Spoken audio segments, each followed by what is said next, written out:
Oh yeah, for sure. I said, well, how did she know who was mom? She sat there and she said, well, I think she could smell mom. She could smell mom. That's how she knows who's mom.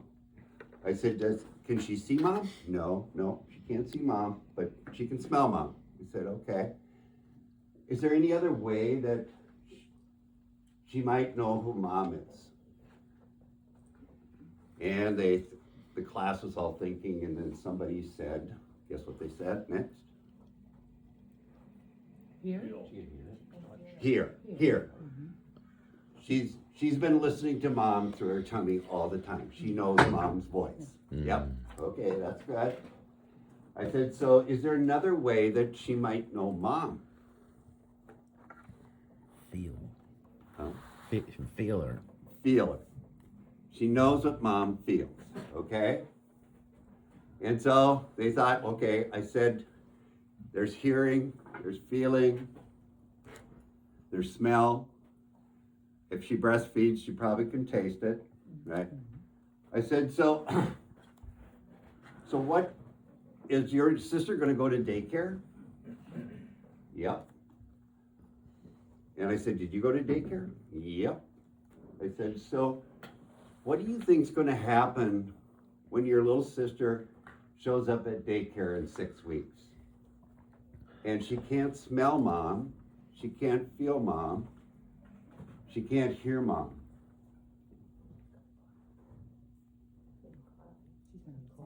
She's gonna cry. And she said, she's gonna get so mad, Jerry. I said, really? Yeah. I said, do you think you got mad? And she goes, I think I did. And I realized as I listened to him that our child care system is probably a lot like the military system. We keep the kids safe, and yet they're disconnected from their parents, they're disconnected from the people who they love and who truly feels them, right?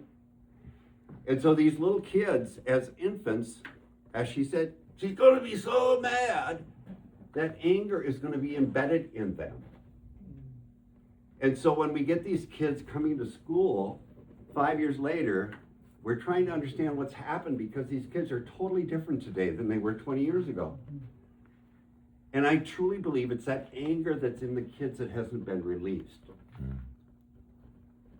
And it's not about bad parents, it's not about bad childcare. It's this idea that as infants, when you're in a survival space, you need to be able to feel that security of a parent. Somebody who smells like you, somebody who sounds, the sounds you've been listening to, whether it be mom or dad. And so that anger is already embedded in our kids right now, in so many kids.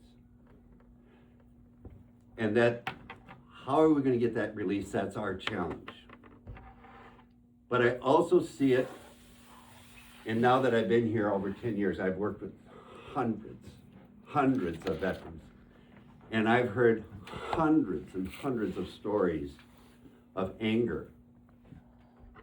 And it's that anger that we got to get released in order to heal. We got to be able to feel our spouse, our partner. We got to be in that space that allows us to truly let that go. Does that make sense? Yes. So I was sharing with Matt, I think several of you, I think we talked about hyperbaric oxygen. Yeah. So one of the things I've learned is that we started dealing with hyperbaric oxygen in 2015 in Los Angeles to deal with mental health. And what I found is that if I could get somebody who is really full of anger or full of anxiety in the tank, and I could get them into this breathing into their diaphragm in a hyperbaric tank, which is, so I have a tank and it's 60 pounds of pressure, okay, that we use. In an airplane, it's 15 pounds. This is 60. So basically, it shuts out the rest of the world so you don't have any of the distractions and noise coming at you. And then you get into that space and you breathe in. And I believe it's the oxygen that is our healer. And so when I started this, myself getting in the tank, I was at 30 seconds that I could just stop breathing and lay there. Within 12 days of doing diaphragmatic breathing, laying in the tank, I was up to 3 minutes that I wouldn't breathe. My body was so oxygenated, it wouldn't call for me to breathe, okay? And what I believed happened then is every cell in my body's got oxygen in it. It allows me to release any stress and tension. And I would do that every day for an hour. And it's like oxygenating your whole system because I believe our emotional memory is in every cell of our body. And it's in those cells that we have to release in order for that healing to happen. And like I said, I have now worked with, I'll call it dozens, hundreds of people in the tank. And when I can get a person to truly go through the protocol that I've set up and get into that space that they can lay in that tank, whether it be for 2 minutes or 4 minutes or 3 minutes, they shift. It's hard to explain to anybody. They shift. And there's no magical time. Does it take 2 dips, 4 dips, 12 dips, 30 dips? Everybody's different. Mine was kind of like on 12, all of a sudden I realized, oh my God, I'm in a different space. I've had other people that get to 26. I have a guy right now who's been coming for a year, and he just comes because he loves being in that space of being able to lay there for 4 minutes every day and not breathe and just let go of the stress of the world. And so I don't know that you need hyperbaric oxygen. I know it's a tool that really helps in my opinion, but I think you can do it by just diaphragmatic breathing. And when I work with clients, I tell them, if you stop at a stop sign or stoplight,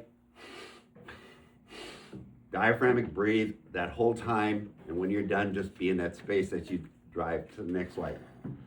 But set yourself up so that you do it many, many times a day. It's the key. I truly believe oxygen is our biggest healer right here. It'll add to all the things you're experiencing here. It's getting that oxygen in every cell of the body. So, like I said, I'm still trying to understand anger. And I truly believe it's about forgiveness. And how do we get to that point that we can allow that to truly forgive and let everything out of our body and out of our system, because that anger is so wrapped up in every cell. I think it's through oxygen, but I think it's also through forgiveness. And that's the piece that we've got to, in my mind, figure out how to put that piece together. So, any thoughts, questions for me? Otherwise, we can move on with the day because we have things going on. Reactions? It's okay, Nate, if you have a question. Oh, I was just, like, so one of the books that we've just listened to recently talked about how everything's evolved over time, Yep. right? Yep. And the last 100 years, how much technology there is, Yep. and how much everything's changed. Yep. And so our brains haven't caught up to all the technology that we have. This is his thought. Yep. And I, after my whole process, I'm kind of curious if like you go fishing or you go hunting or you go ride a horse or whatever Yep. in the wild, you get feedback from that. Yep. You get that biofeedback, right? Yep. Yep. So, and you have to be vulnerable Yep. to be able to take all that energy in. Yep. And to release the bad. And Absolutely. the forgiveness is the hardest to overcome. Yep. For me, with the anger issue, it's been, anger's a cover-up. It's like if I was a little toddler, throw the blanket over my head to be protected. Yep. My way of protecting myself was to blow up and get somebody to go away. Yep. Get out of my bubble. Yep. So I was safer when I was mad. I Yep. fought. Yep. And that's been my biggest thing to overcome is my anger. And really it boiled down to, or it is boiling down to feeling when I need to be vulnerable with others, and that forgiveness part. I mean, it sounds so simple, right? Yeah. That's It's a challenge. It's a huge challenge. Our biggest challenge. So, Yeah. yeah, I just kind of wonder, like, I feel like Sin's tools last night were used on us, thanks, Rhett, for Oh, yeah. bringing it to our attention. Yeah. All the added technology to help our bodies, there's still a lot of science and guessing going on. That's why we call medicine a practice, right? But Yeah. it's just, I guess I'm just rambling. No, but No, they're absolutely key. No. It's that vulnerability is huge. And if we can't get ourselves into that space of being vulnerable and to feel, no matter how much breathing you do, you're not gonna release it. It's absolutely key. And that forgiveness piece, when you feel and you get into that space of allowing yourself to truly lean into it, go into the pressure, lean into it, that's when you can finally get to that point of allowing it to go. Does diaphragmatic breathing pull you out of that limbic loop where it's your past, it's like your pain body, it's all those voices, it's all those fake characters that we make up stories and have all these conversations, Yep. all the future tripping that we do, if we're able just to, the breathing itself pulls us into what I call presence. Yep. And just into my body, and all of those other voices that are future tripping, past tripping, all the pain, hurt, whatever, anger, that voice turns off because you've turned inward into into that focus on that breathing. Does that like scientifically, because you guys have a lot of knowledge here, has that been proven to kind of like stop that limbic loop and just pull you back in so your prefrontal cortex is helping you again? Yeah, James. Yeah. James is a master on Okay. diaphragmatic breathing here. Well, absolutely. I think the key is finding that 1/10,000th of a second where we can recognize what's going on. Yes. So when we can see that anger, and that we've all heard of this by now, thankfully because of technology helping us know what it means to be human, is seeing the anger and just being with it. So between seeing it, oh, that's anger, and like Thich Nhat Hanh, anyone that's read much of his literature, just being with it and almost treating it like we would treat a 7-year-old kid who just fell off their bike, right? So if we can recognize the anger and just be like, oh, that's anger, I've got anger right now, and then take that deep breath. Yeah. And then it does reset, shift, get out of that limbic loop, absolutely. And again, it's hypertrophizing those skills. It's about doing as much as we can. We're so blessed to be veterans and here to improve ourselves, which again, it's a big step ahead of a lot of folks who haven't had some of the moral injuries that we've had and are dealing with it and building those subjective qualitative muscles up. So many people lack them, lacking the deep breath. How many people consciously take a deep breath each day? If there's one thing to practice each day, say, just today I'm going to do gratitude. Just today, you're angry, you're like, what am I going to go back to? Oh yeah, I'm on gratitude today. Or just one day for just a deep breath. How many conscious deep breaths can I take in one day? And you're building neural pathways and doing that so it becomes subconscious. Yes. Go ahead. I think that it's very interesting that in our society, it's socially acceptable for men to be angry but not vulnerable, and it's taught that it's not okay for women to be angry. Like women that are angry are, they're a bitch, they're aggressive, they're all of this stuff. It's really we as a society have. I believe we have come to say that anger is like, it's a bad thing, but in reality, like all of our feelings are meant to be felt, and there's no positive or negative with the feeling. Like we're allowed to feel, but the only way to move through through it is to move through it. Like feelings are literal explosions of biochemicals in our body that are meant to be expressed. And I think what's helped me is to recognize like, oh, I'm feeling angry right now, and that's just a message that something is going on in my body, rather than to judge it as being bad.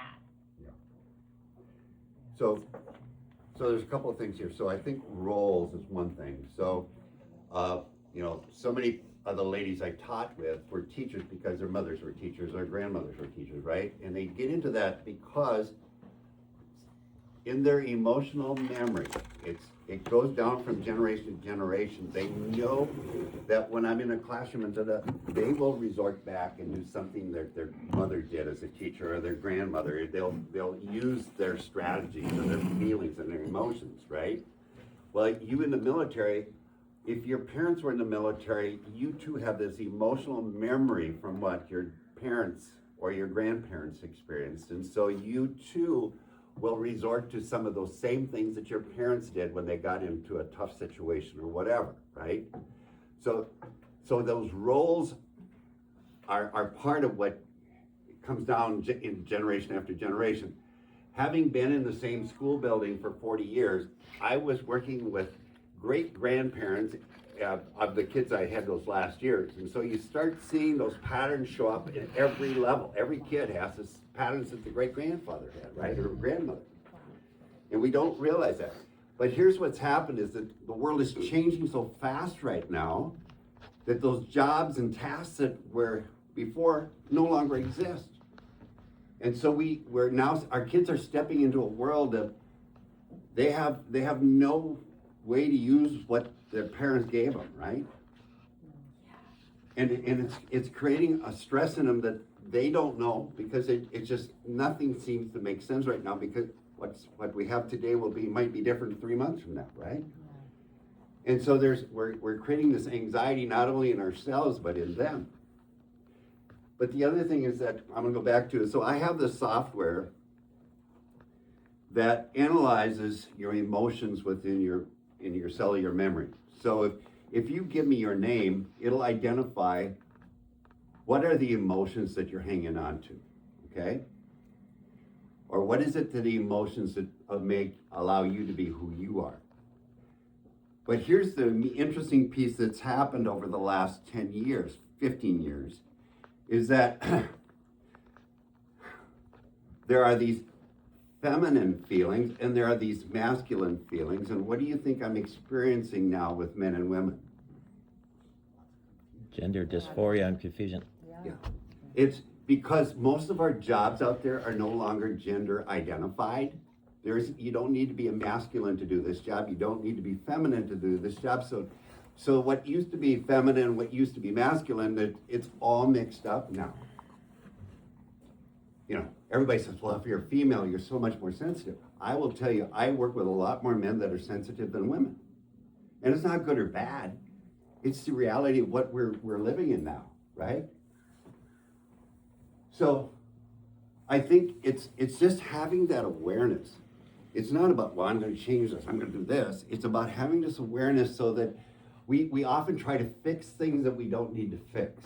We just need to let it go. We need to forgive ourselves. We need to forgive others.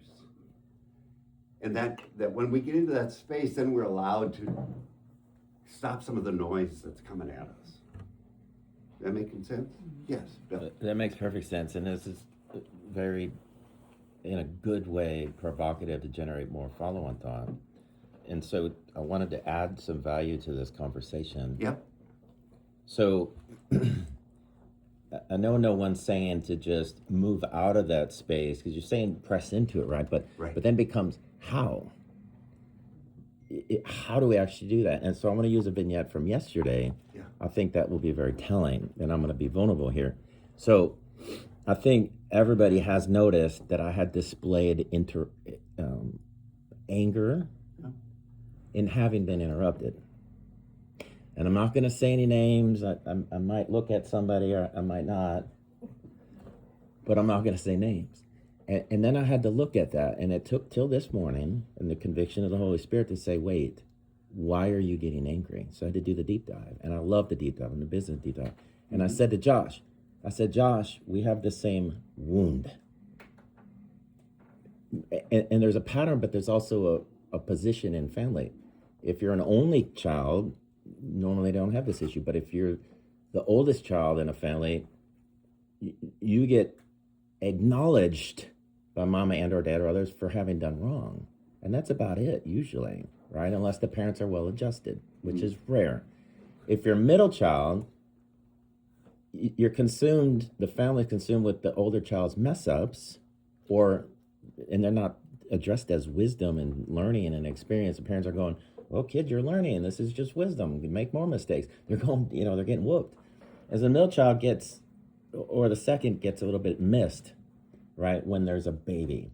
As a baby gets acknowledged for having vicariously learned and making all the right decisions in front of mom and dad, but not getting caught for making the poor decisions, right? and so, right, right. So I say, even yesterday, Stevie Wonder could see that I was irritated, and I just made it clear because I'm also not afraid of confrontation. Yeah. But you have to have rapport in order to have confrontation, because no rapport, people don't hear confrontation. You must listen in order to be heard. And so I went to Jody this morning, and I said, Jody, I bet you're the middle child, because I bet my life that you're the middle child.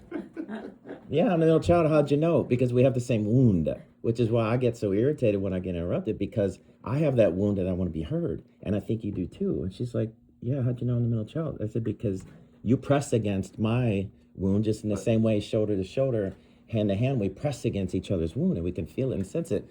I said, but you're already powerful. I bet you're the only one in your family that's successful. She said, how did you know? I said, it's obvious, because you've risen to great levels of power in the Navy, right? That was traditionally a male-only profession for such a long time. And you're a successful woman attorney. You're probably a captain. I imagine you're probably a captain or a lieutenant commander. Huh? Lieutenant commander. Right, but you're almost a captain. You're gonna be, because you have it. I was like, you have what it takes. But the only reason you wouldn't is for interrupting your boss. He'd be like, shut up. But you're like, I want. But you say, well, I want to get heard. If you share with people your wound in a vulnerable way and go, you know what? Just like today, Matt's like, how do you ride with the top down? It's so cold. It's not cold. It's just a hell of a lot of electrons leaving my body so very quickly, and it registers as pain. And it's only pain if I get frostbite. But I'm not driving in frostbite weather. It's just my mind telling my body, this is a good thing because it's energizing and I love it. And I rode on a motorcycle in shorts and a t-shirt, 38-degree weather. I'm a little acclimated, but I love that sensation because it feels good. You know what I'm saying? So to press into it is to discover what is my fear, what's my anxiety, and then tell somebody. And I was like, bro, I got to tell Josh. I got to tell my battle buddy. I struggle to want to be heard, but it really doesn't matter if I'm heard or not, because I already know I'm God's creation. I'm already made very good. So if somebody listens to me, great. But if they don't, somebody else will, right? But we got to be able to work through that. And so I acknowledged Jody. I give her a hug. I said, Jody, I love you. You are a powerful woman, and you already are, and you're going to lead your family into healing. You just can't see it yet. And they need you, even though they don't acknowledge you yet. And we hugged, and I was like, okay. Yay, and not to have brokenness in the relationship, to press into it. Okay. Thanks. Others? Anybody else? I think for being a Marine, you get two emotions. You can be happy or you can be mad. That's it. And so that was what was demonstrated to me, and so I've struggled a lot with that still. And I had a therapist along the way as I've been trying to heal. And I would just come in, guns blazing to every appointment, and she's like, oh my God, okay, lady. Every bad word on the face of the planet, she's like, let's break this down. But this has really stuck with me, and I don't have it sorted out perfectly.